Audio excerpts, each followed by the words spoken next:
காராமணி விளக்கு தூண்டி விட்டு எரிய வச்சு உன் முகத்தை பார்க்க போற நாள் கணக்கா. அந்த இந்திரன் சந்திரனும்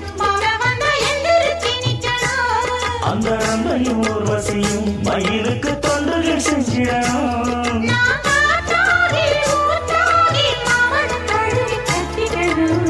தூதுவளையில அரைச்சு தொண்டையில தான் நினைச்சு